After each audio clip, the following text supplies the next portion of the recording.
Okay, so here we have written our class, beginning of class method, and let us cross check. Okay, this is coming in one line or not. Okay, comment should be in single line.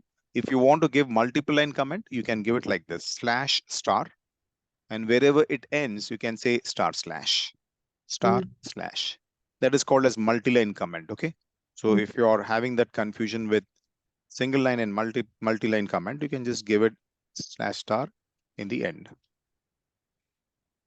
Okay, and check out clearly whether that semicolon is properly ending or not. Yes, we have got the ending of the first statement. Okay, and here let us give star slash. Okay, inside the loop, did I miss out any semicolon? Just check this here. This is perfect. I'm just displaying the expected value. Actual value is concatenated with I, system.out.println, and displaying this. So there's no problem in ending up the statements. Okay, and then I'm going with else part and executing it. Okay, so for loop looks perfect. There is no problem at all. Let us just go and try to recompile this. Okay, so I'll just go back to command prompt. Okay, for loop.java. Let me just check whether it is updated or not. For loop.java. Okay, yeah, it got updated. Multi-line comment. Okay, there should be no problem. If I have missed out anything, it should prompt me. Okay, perfect. No problem at all. There was a confusion because of it went into next line. There was a problem. So we rectified that. So let me execute this and you can check here. Perfectly, it is giving us expected and actual values. You can see a 10 is displayed. Okay, so expected is 1 and actual is 10. Both of them are not matching. Result is fail. Okay, expected is 1, actual is 9, fail. It goes on like that till it reaches to 1. Expected is 1, actual is 1, result is pass. So you can see I've taken the advantage of for loop and I'm able to perform the test 10 times. Okay, so if it was 100 times, you can see just a simple change here. Instead of giving value as 10, I'll make it as 100. And you can check it is going to perform the same program multiple number of times. So if it was done manually, it would have been very difficult for us to get the output. You can see started from 100. So many iterations happen. So there at times, there will be situation where you're not going to test with only 100, 50,000, 60,000 times you have to test with multiple values. At that point of time, we can make use of this for loop and will be able to perform the testing very, very easily. That's where automated testing plays an important role. Okay. Yeah. Got it clear? Right. So I've given a perfect explanation about how the things are going to work. How do you plan? How do you prepare your case? And how do you perform steps? And check, cross-check whether we are able to satisfy those conditions or not inside the loop. Okay. Right. So that's about your for loop. Okay. Let me go ahead further with the other things. Okay. So we'll go back. So here we worked out with if, we worked out with for.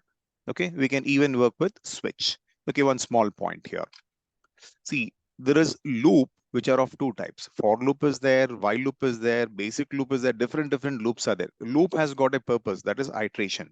So if you know how it works with for loop, it's easy to understand about while loop also. But the thing here is little bit difference. We cannot have a total control over for loop. It starts and it ends, satisfying the condition. Whereas in case of while loop, we can have a break in between. If I want to terminate, if I'm performing task, and if I'm first test itself has passed, so I want to stop it. So I can stop that with the help of while loop. Let's say we are doing some diagnose. Okay. So let's say some chemicals are being mixed and we want to get a concluded result. And if the concluded result is coming with two input values and directly it's giving me pass, I don't want to go further. I want to stop it. So I can do that in a controlled environment with the help of while loop.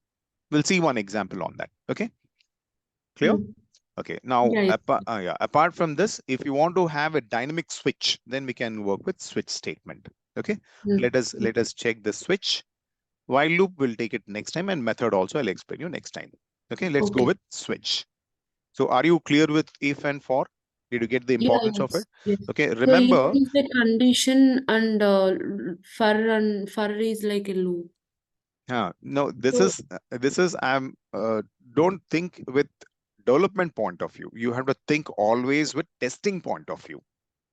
Okay, where this particular condition, where this scenario can be used, you should think in that way. Okay, because programmers will think, okay, my logic should work, it should give me the output, that's it, that's what they think.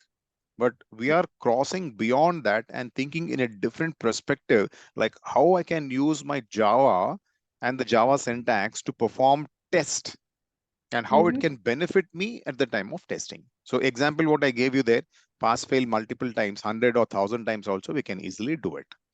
Okay. Okay. And we are performing what type of test? Unit test. And it is having a range 1 to 10. So that is the range.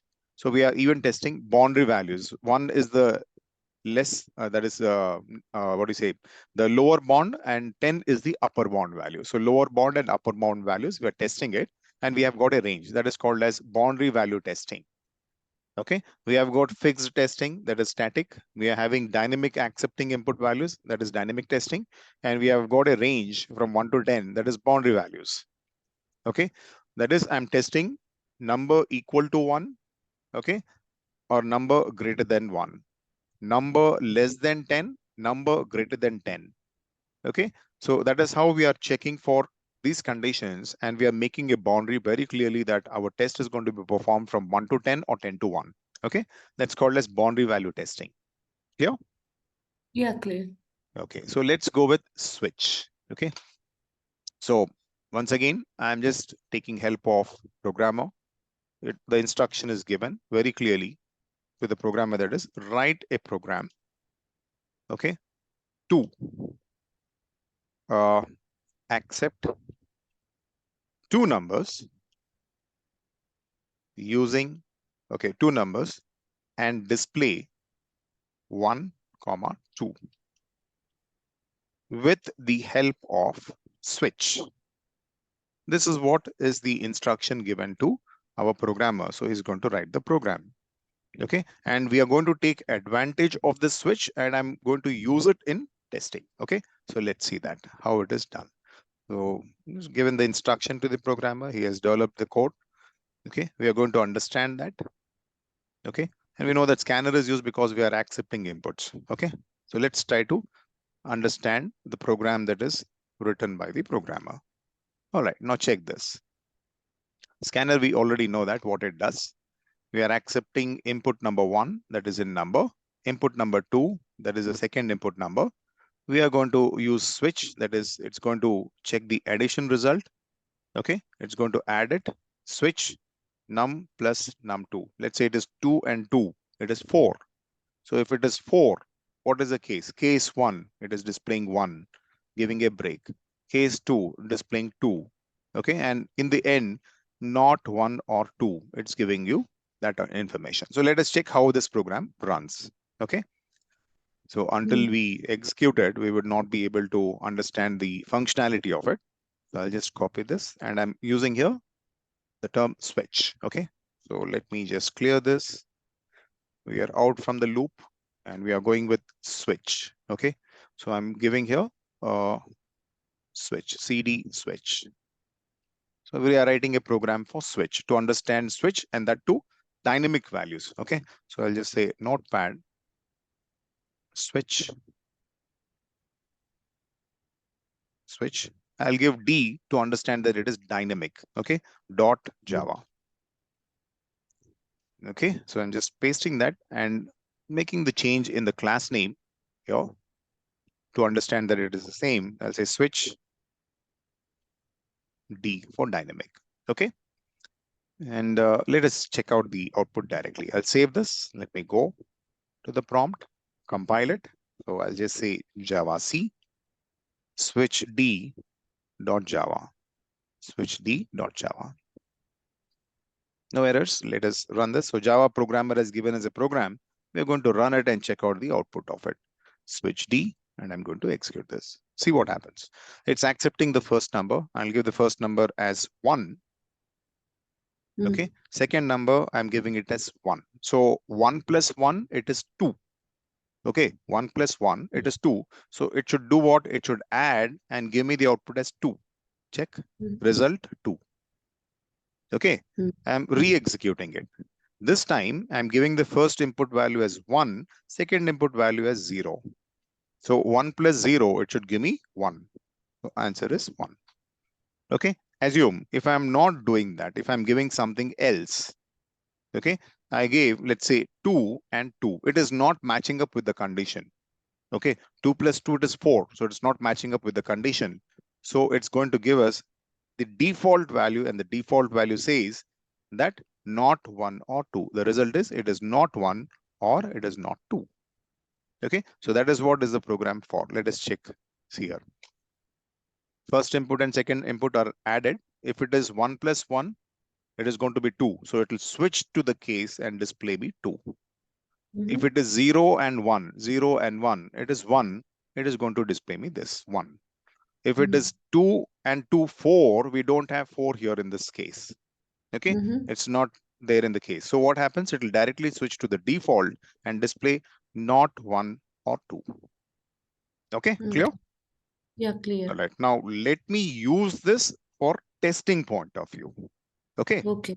Yeah. All right. So let us check this now. I'll just save this.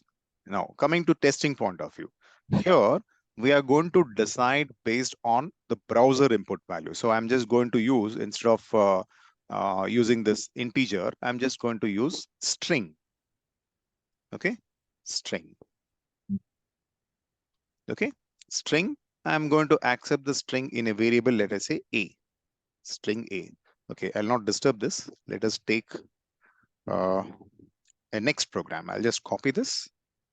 I'll take up a next program, and we are going to do that in the next program. I'll just say notepad. This is the testing point of view. Okay, so I'll just come out of this, come out of this. Okay, come out of this, and let me go with testing point of view. Okay, so testing point of view, we are going to perform a unit test only, and it is going to be based on the 2 conditions. So I'll just say notepad. Let me give it as switch. Switch B stands for browser. Okay, .java. Okay, notepad switch B.java. So I'm giving that B to understand that it's going to be a check for browser. Okay, so I'll just, depending on that, I'm going to perform a task on browser. Okay, let's say I'll use the same thing. Let it be the same condition, not a problem. If it is 1, I'm going to use, let's say, Chrome browser. If it is 2, I'm going to use, let us say, Edge browser. Edge browser. If it is not 1 or if it is not 2, I'm going to use a default browser, let us say Safari. Okay, so I'm giving the same logic, same sort of implementation, but with a change or a twist, that is selecting the browser on which I want to perform test. Okay, all right. Now apart from this, I'm going to accept something from the user. Okay, and the user acceptance is enter the URL I'm giving here. Okay, enter the URL. Okay. So the user is going to enter what? The URL, and whatever URL is there, I'm going to store it in the variable URL. Okay, and it is not of integer type, it is of string type. String type. Okay, and whatever is the URL, it will go along with your browser. Okay, so I'll say system.out.println. I'm going to say URL is the one which I'm going to accept at runtime, which is URL variable. URL variable, and close this. So this is the same URL that we are going to use it for Chrome browser. The same URL, I'll be using it if the person selects, let's say, 2 as the input value. Okay, I'm going to use that.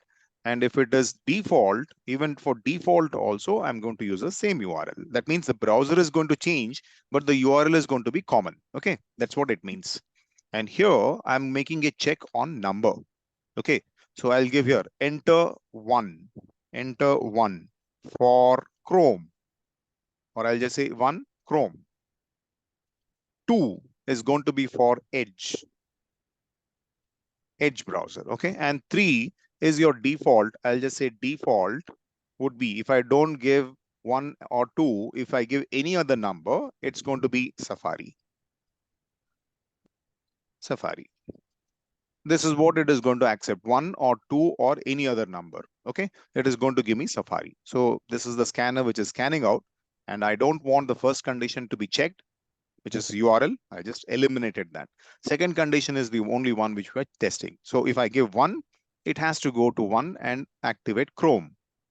If it is 2, it should activate Edge. If it is anything else, it should activate Safari browser. This is what we are doing. So try to understand the importance of it. Okay. And try to see the outcome of this particular code. Let us execute this. The code is named as switch B, that is switch browser. I'm able to switch from one browser to another browser with the help of switch. Okay. Our class All right. name is wrong, I think. Yeah. Class name is wrong, I think, What Rakesh. is the class name? Okay. Class name is switch. We gave B, right? So here it is D. I'll just make it as B. No problem. Perfect. And scanner.string URL lo next It string. should come as string, right? Next string should come here, right? Yes, you're right. string string. Anything else? Nothing. That's it, no? Okay, let us cross check. If it prompts with error, let us rectify the error also. Okay, so that's your program. So I'll just save this. Okay, and one more thing. Just now you said that the file name is not proper, right? It was D previously. So it does not matter if it is different, but only thing is, like, while compiling and creating, it creates switch d.class in the same place. Which place I'm talking about? Over here. When you compile at this position, it is going to create that particular file. What is that? Switch B. Instead of B, it will create switch D because your class name is D. That is why. Okay. But to have a sync of same name, we are just going to change the name to the same name. Okay. So it does not matter what file name it is, but it is good and advised that we maintain the same name for class name. Okay. All right. So I'll just say Java C to compile. Our file name is switchb.java. Okay.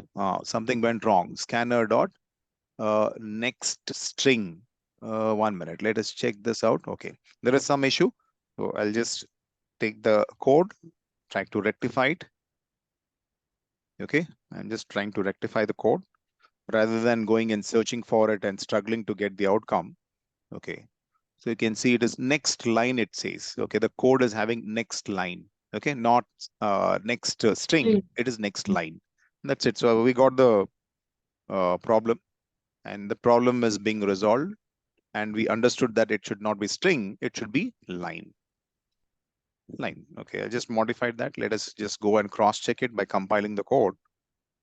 We compiled it. No issue. Let us run this. I'll say Java followed with switch B. And when we are running it, it's going to accept URL. I'm giving http://World Wide Web .google. Instead of Google, I'll say facebook.com. Okay, this is going to be my URL. Okay, and now it is asking me, do you want 1, 2, or default browser Safari? I'll just go with 1. So when I give that, you can see it has picked up the URL. Okay, it has picked up the URL plus, oh my God. You're able to see, right? So it has picked up the URL and it is selected even Chrome browser. So that is how we are using that switch case. Okay, switch case to understand what it has to do at runtime by selecting the option. Okay. The programmers, they do it for getting the logical check and performing some different tasks, but we are using it for the purpose of activating the browser. This is one of the scenario. So I'll just say once again, http:// okay, followed with, I'll say World Wide Web, and I'm referring to Amazon, AMAZON, Amazon.com. So this becomes dynamic testing. I can test Amazon or any other website by giving the URL, and I can decide which browser I want. I'll say 1. It is, let's say, this time I'll give 2. So it is coming to Edge browser. Okay. So whatever code is associated with Edge browser, we are going to write that code in switch number 2. Okay. That we'll do it later when we are working with Selenium part. Okay. So this is Okay. basic understanding. That's the reason why you can see I'm placing all the code in testing folder. We are going to refer to this testing folder once again when we're actually working with Selenium. The same Okay. logics what we have given here in the code, we are going to use it over there. Okay. Okay. So that is about your condition, that is switch. Okay. I hope you got the point. Yeah. If, for, and switch.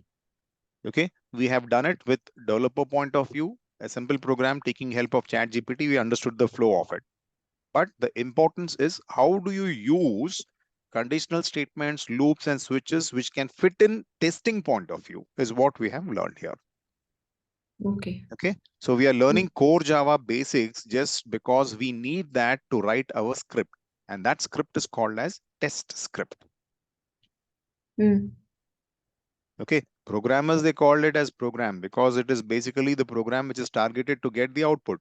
But our scenario here, we call it as test script because we're writing the script in Java to perform task, okay, and to get the outcome of testing results. Okay. Right, clear? Yeah. So Yeah, clear. yeah, next would be this part. We will see that in the next session. Okay. Okay. Okay, I'll want something to be done here. See, in between there is a transition time of 10 minutes.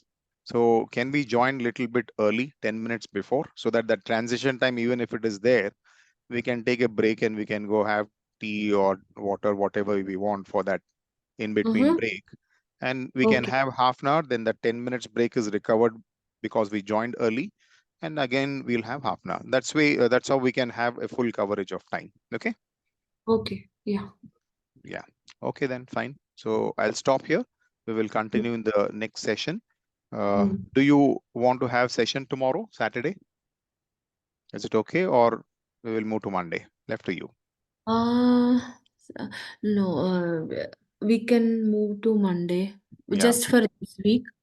Yeah. Why? Yeah. Because even I also spend time with my family on Saturday, Sunday, so I don't hurry or Yeah, do yeah. anything. So, yeah, Okay. yeah, yeah, So yeah. you can We enjoy your go. Saturday, Sunday. No problem at all. Okay. Yeah.